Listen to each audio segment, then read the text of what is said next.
Bhim army के समर्थकों पर लाठीचार्ज, थप्पड़ कांड के बाद फिर एक्शन में आए आईपीएस अविनाश पांडे।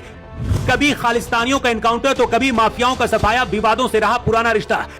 चंद्रशेखर रावण ने मचाया बवाल तो समर्थन में उतरी योगी सरकार, भीम आर्मी पर तगड़ा एक्शन। अभी तक आप ये तस्वीरें देख चुके होंगे जिसमें एक पुलिस अधिकारी बंदी वाहन में घुसकर एक शख्स को पीटते हुए दिख रहे हैं, इसलिए अब इसके बाद की कहानी आपको बताएंगे। एक बीए की छात्रा ललिता गौतम की मौत को लेकर यहाँ भीम आर्मी और दलित संगठन पहुंचे थे, जिन पर लाठीचार्ज हुआ और उसके बाद खुद एसएसपी अविनाश पांडे यहाँ पहुंची और थप्पड़ जड़ते हुए उनका वीडियो सामने आ गया। प्रदर्शन में शामिल भीम आर्मी और आजाद समाज पार्टी के ज्यादातर कार्यकर्ता थे, इसीलिए चंद्रशेखर रावण ने 7 दिन का अल्टीमेटम दिया। अखिलेश यादव भी कूद पड़े। ये तस्वीरें देखिए जहां चंद्रशेखर रावण के सामने एक पुलिस अधिकारी हाथ जोड़कर खड़ा है। खुलेआम थप्पड़ कांड करने वाले आईपीएस ने ऐसा करने की वजह भी बताई है, लेकिन पहले आपको बताते हैं कि इस घटना के पहले क्या हुआ था।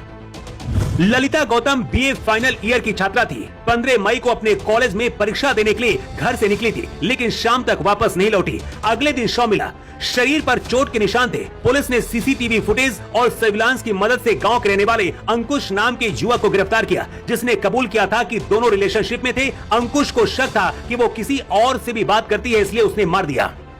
पीड़ित परिवार से भीम आर्मी और स्थानीय संगठन मिले, जिनकी मांग थी कि इस मामले में कुछ और लोगों को भी बचाया जा रहा है। इसी का विरोध करने के लिए सड़कों पर उतरे थे। पुलिस का कहना है कि लगभग 100 से ज्यादा प्रदर्शनकारी कलेक्ट्रेट के मुख्य चौराहे पर जमा हो गए थे।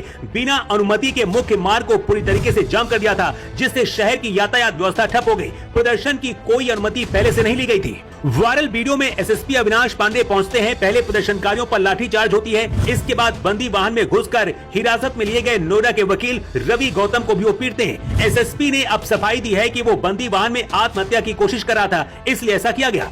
इतना बवाल के बाद भी योगी सरकार ने ना तो एसएसपी अविनाश पांडे का तबादला किया, न कोई कार्रवाई की। इसके साथ ही योगी के मंत्री ओम प्रकाश राजभर ने कार्रवाई को सही बता दिया, जिसका सीधा सा मतलब है एसएसपी पर कार्रवाई होगी ऐसा नहीं लगता। 2015 बैच के आईपीएस अविनाश शर्मा का रिकॉर्ड विवादों से रहा है। अभी हाल में मार्च में ही मेरठ के एसएसपी रहते हुए ईद पर एक बयान दिया था कि नमाज सार्वजनिक सड़कों पर अदा नहीं करने दी जाएगी। चेतावनी देते हुए कहा था कि कानून व्यवस्था बिगाड़ने की कोशिश करने वालों के खिलाफ सख्त कार्रवाई की जाएगी। उस दौरान भी काफी बवाल हुआ था।